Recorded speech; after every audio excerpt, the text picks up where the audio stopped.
बाराखडीमध्ये जे आहेत क ख ग घ त्या प्रत्येकावर अनुस्वार देऊन त्याचा मंत्र केला जातो. मग ते अनुस्वार दिल्याने त्याचे व्हायब्रेशन्स वाढतात का?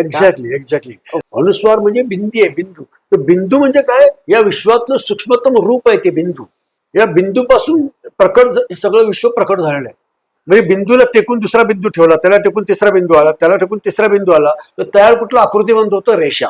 मग 2 रेषा 3 रेषा एकत्र होतो त्रिकोण, 4 रेषा. मग इथून तो आकाराला सुरुवात होते. तुम्ही तो बुड्ढे केबाल की ज्याला आपण म्हातारीचा कापूस वगैरे म्हणतो, ते खाल्लाय का? गुलाबी रंगाचा असतो, हो, लहानपणी असा गोल गोल मोठाचा मोठा गोळा असतो. हा गोळा म्हणजे तुमचं विश्व आहे प्रकट.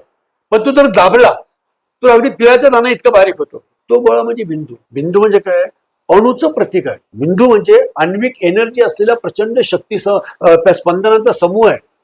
त्यामुळे कुठल्याही बीज मंत्रामध्ये जर आण्विक एनर्जी क्रिएट करायची असेल किंवा प्रचंड शक्ती निर्माण करायची असेल तर त्याच्यात अनुस्वार दिला जातो. आपण शाळेत शिकलेलो आहोत बघा. अ वर अनुस्वार अम.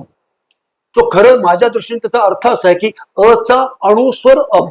म्हणजे अ मध्ये आण्विक एनर्जी निर्माण करायची असेल, आण्विक शक्ती निर्माण करायची असेल तर काय करायचं? त्यावर बिंदू द्यायचा अम.